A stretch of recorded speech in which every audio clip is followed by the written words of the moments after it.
We are united. There are many of us. We will be victorious, these protesters chant. The members of the Volny Corps, the free choir of Belarus, are determined. Their weapon is music. Their battleground is the street. Whether in Belarus or in Bonn, their art is a form of protest. They took part in the popular uprising that swept Belarus in 2020, before it was brutally suppressed by dictator Alexander Lukashenko.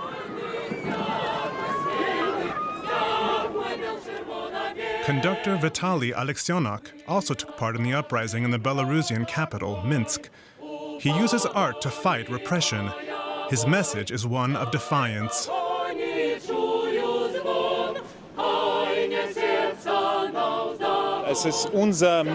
Our mission is to show that Belarus still exists, and there is still a free Belarus, even if it's small, and mostly in exile. These people, and many other people who are against the regime, against the Russian war in Ukraine, want to express themselves and want to be heard. And that's why they're here at the Beethovenfest. The Free Choir's concert was held in an unusual place. The plenary chamber in Bonn, once the seat of the West German Parliament, an historic and a political setting.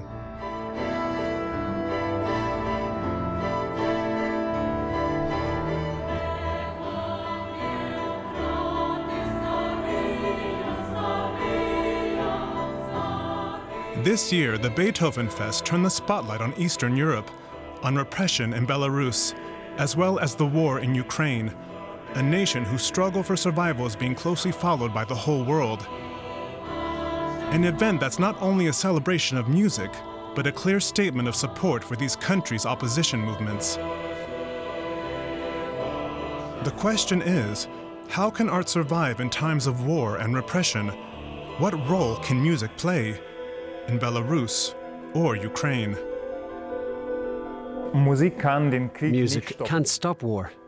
Art can't stop war, but art and music can change people. I think music is a medium with which we can reach very many people. After the rigged 2020 elections in Belarus, after the government crackdown, our musicians wanted to do something. They didn't want to be passive. They stood next to the people and sang. It became a national movement in Belarus. I think that music can change the world, and that every person can change. It does our people and Ukraine good to be surrounded by music. In April this year, we staged concerts in air raid shelters to comfort people who were frightened.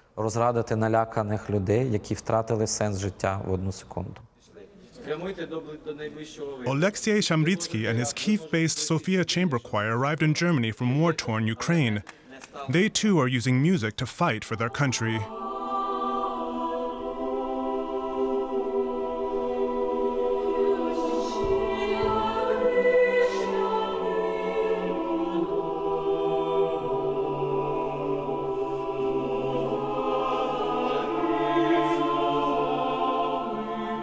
The choir was founded in 2007 and quickly became an important part of cultural life in the Ukrainian capital. But its sense of identity and purpose has changed since February. We see ourselves as cultural ambassadors of Ukraine. We want musicians from Germany and Belarus to know and learn more about Ukrainian culture and to distinguish it from Russian culture. Більше знали про українську культуру і краще її сепарували від російської. Vitaly Aleksyonok also feels a close bond with Ukraine. Before the war, he organized a music festival in Kharkiv, in the country's northeast. He continues to do what he can. In March, he staged a concert in a subway station while bombs rained down on the city.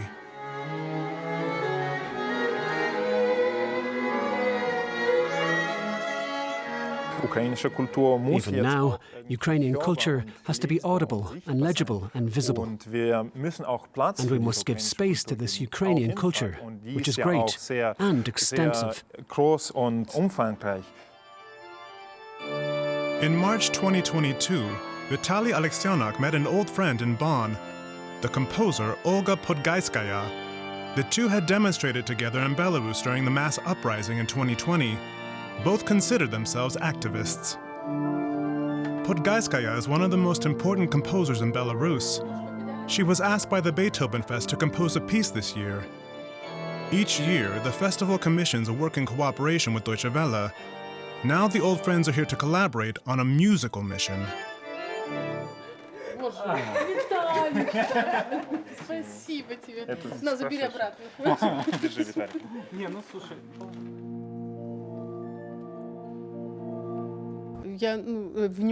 All the attention is on Ukraine at the moment, but our friends in Belarus are in jail, and we're thinking about them. And it's hard for them because they know what's happening in Ukraine, which is also so tough.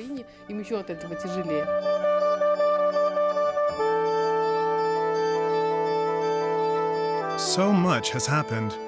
The crackdown on the popular uprising in Belarus, the Russian invasion of Ukraine. These artists don't want to remain silent.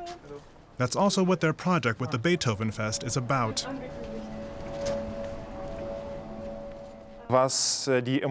Emotionally, there was no time to really cry, to reflect. This is a time for action. You have to react. You have to do something. The plenary chamber in Bonn was once the seat of the Bundestag, the center and symbol of post-war German democracy. What better place for a concert? Да.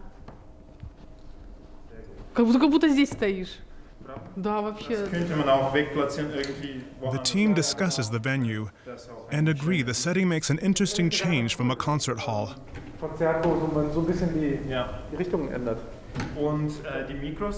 It's very exciting to be in this room. You're aware of all the decisions that were made here. But everything was decided on a language level. We will probably decide little, but we'll still be using a language, the language of art, to make a statement. Using the language of art to convey political messages for a concert featuring choirs from 3 different countries.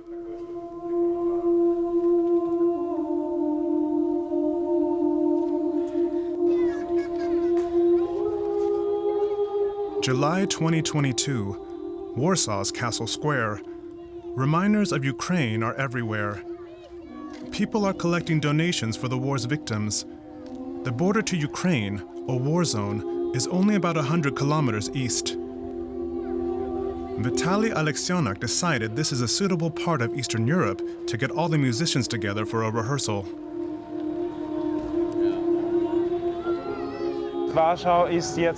Warsaw has now become a symbol of neighborly relations.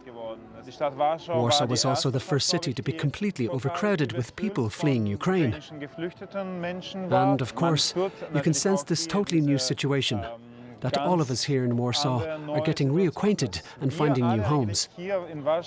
Warsaw brings us all together.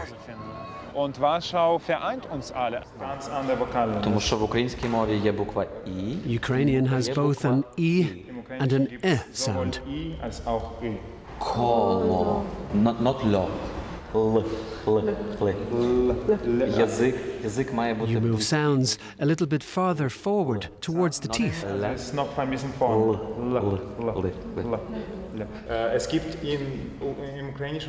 The differences between Ukrainian and Belarusian pose some challenges. But it's not hard to overcome the language barriers. Vitaly and Ukrainian choir director Oleksiy Shamritsky give lessons. 3 choirs have come together here from Kyiv, Minsk, and Leipzig, with its Gewandhaus youth choir. These rehearsals are our parliament. These rehearsals are a democracy movement. We have to communicate. We have to reach artistic agreement. The pressure remains, of course, but we're here in Warsaw. In Bonn and in Germany generally, we feel free.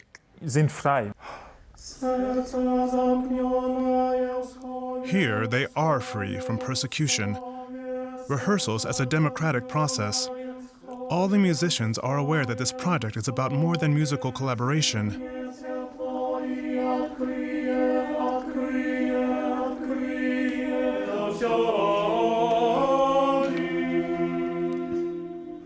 But here too, freedom has limits, especially for the free choir from Belarus. Fear of the violence and repression in their own country haunts them. The problem is not prison. The problem is, if they know I am from the choir, they will want me to sell others, and they are torturing people. I don't know if my life is in danger, but my health is definitely in danger. I have relatives there, and the regime is very upset about us, and they want revenge. They're terrorizing not only the protesters themselves, but their relatives as well. The thing about Lukashenko is that he never ever forgives.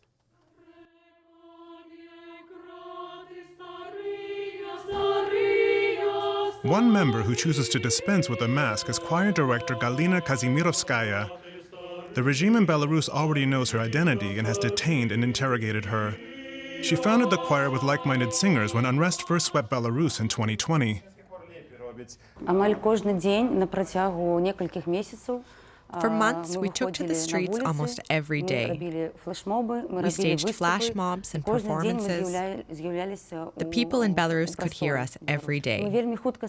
We quickly became a well-known choir that everybody wanted to hear, and everyone loved. People started learning our songs. They saw us as a symbol of the Belarusian resistance. The government came looking for us. They literally hunted us down.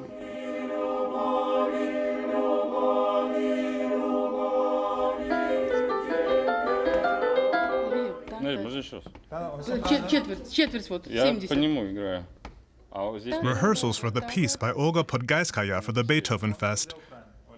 The composer follows progress closely. She herself is living in exile in Warsaw and getting by giving organ concerts and music lessons. She's afraid to return to Belarus. I can't go back to Belarus right now. I'm being harassed. My music is banned, so I'm living in Poland. The piece is dedicated to the Belarusian dissident Maria Kolesnikova, who became known the world over in 2020 for her courage in the vanguard of the uprising. Tatiana Homich, the dissident's sister, has come for the concert. It'll be the first time she'll hear the composition from Maria, herself a flute player.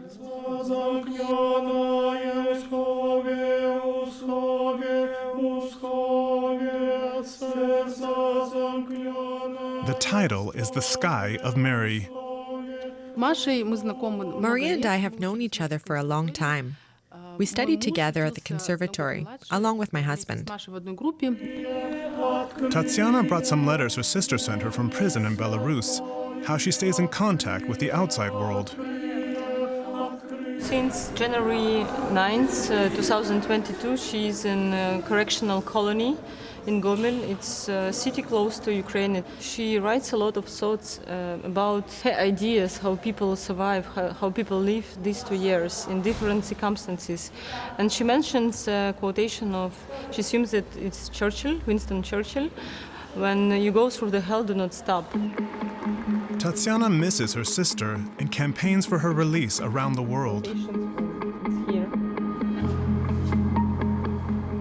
It's a very difficult situation and very difficult almost 2 years, and also because she cannot listen to music. She is not allowed to play flute, of course.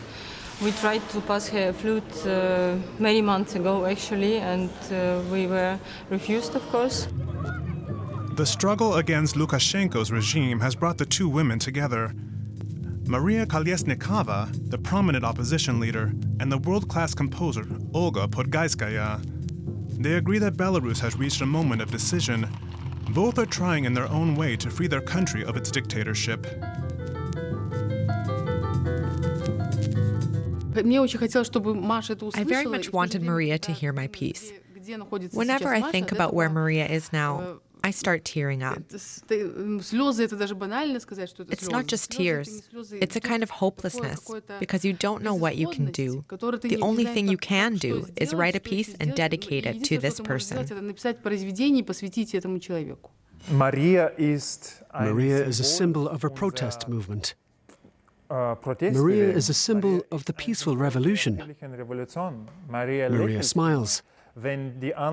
Whenever others are completely stressed out, Maria always smiles and says, everything will be fine.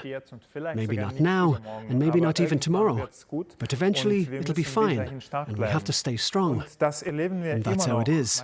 Maria's been in prison in Belarus for 1.5 years now, and we know that she'll always stay strong.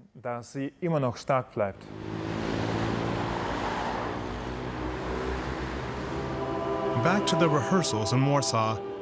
Today the musicians are going through the Ukrainian pieces, all contemporary works and almost all written since the Russian invasion of Ukraine. One especially moving work is called Silent Prayer.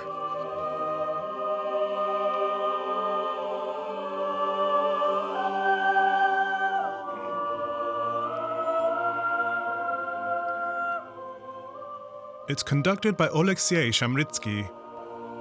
Rehearsals are overshadowed by talk of the war in Ukraine. I hope that everything will be okay soon, but my colleague Ukrainian said that unfortunately they don't believe that it will be soon. Don't so soon. No, not so soon. Yes. Not so soon. For me, it's a chance to recharge my batteries. It's a pleasure and a chance to recuperate. Для мене це радість. Just like the Free Choir from Belarus, these Ukrainian musicians are unwavering in their resistance against the Russian war of aggression menacing their country's cultural identity and existence. It wants to silence an entire generation of Ukrainian artists, but they aren't about to give up. This war has two sides for art. It's a chance to open Ukraine up to Europe and show what it's like, and to escape the shadow of Russian art, the shadow of Tchaikovsky, Prokofiev, Shostakovich.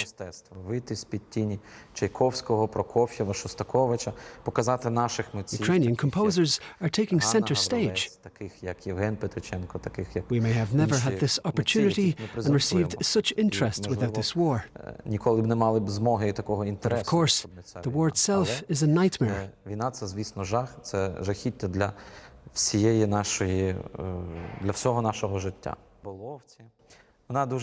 Sometimes the only thing that helps is music. Хлопці, риболовці, козацького роду, візьміть мене на той човен, перевезіть через воду. In the evening, it's time to bid farewell to Warsaw after an emotional and moving weekend full of music. After dinner, they break out into song, melodies from Ukraine and Belarus, steeped in poignancy and a longing for home.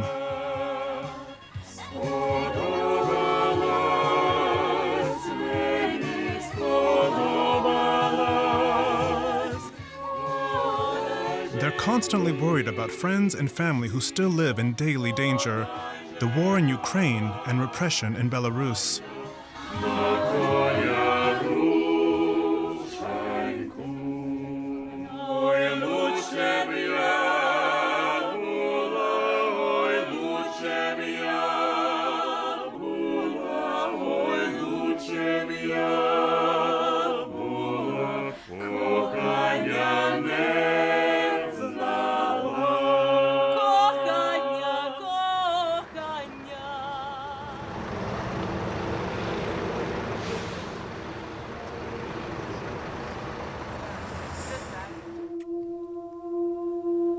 It's finally time.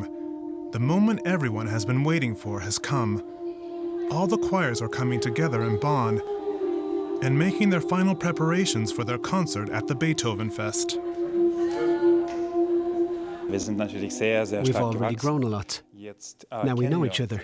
Now we're all at the same level, both as people and in terms of skill. We've been thinking about this project for a very long time. But now we're here, actually making music together. And it works. It's great to see. The rehearsals are important for me personally, because I'm not able to take part in international projects often.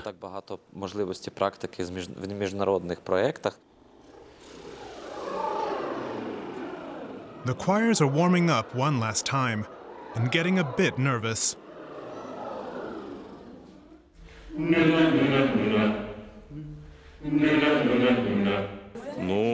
I've made a lot of new friends and heard interesting music.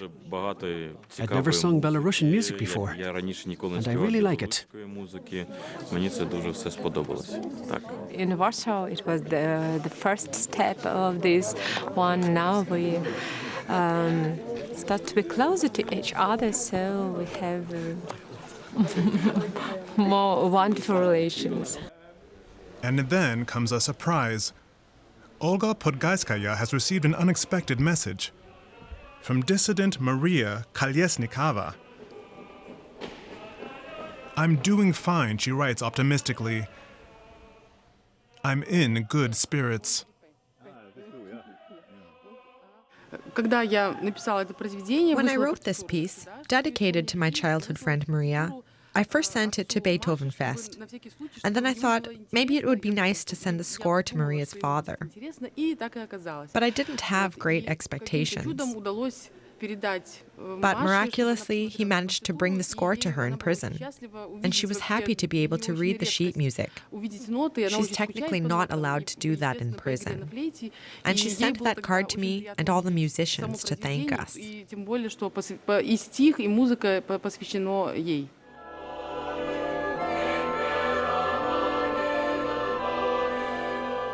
The former plenary hall has been turned into a concert venue with an entirely new look and feel.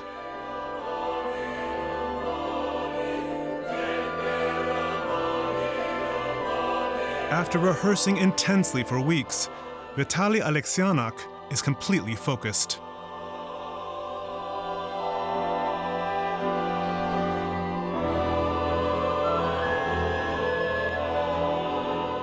The Sky of Mary wows the audience at the Beethovenfest in Bonn.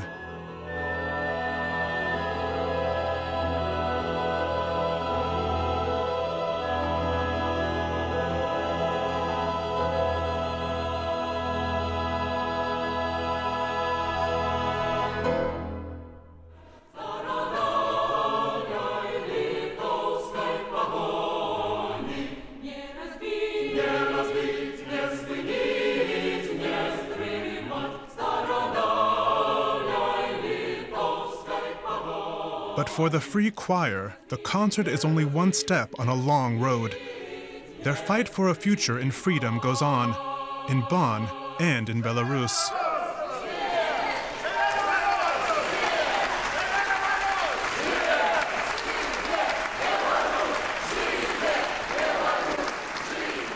This year's Beethovenfest once again puts center stage artists taking a strong stance in times of war and violence in Europe.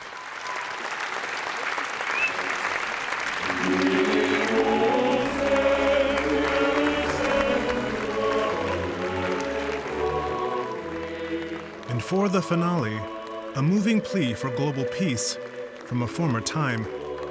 This 18th century chorale is part of a cantata by Johann Sebastian Bach. It's called Verleih uns Frieden gnädiglich. Grant us peace graciously. Vitaly Aleksyanuk is among the performers. The festival was inspiring, but what happens next?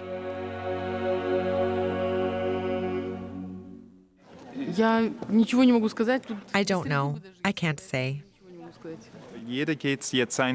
Everyone will go their own way. And of course, those who come from troubled regions face a degree of uncertainty. I hope justice and truth will win out soon there. And they will win if we stand together, not just Ukrainians. If we all really stay the course, keep fighting and keep going. Kämpfen, weitergehen.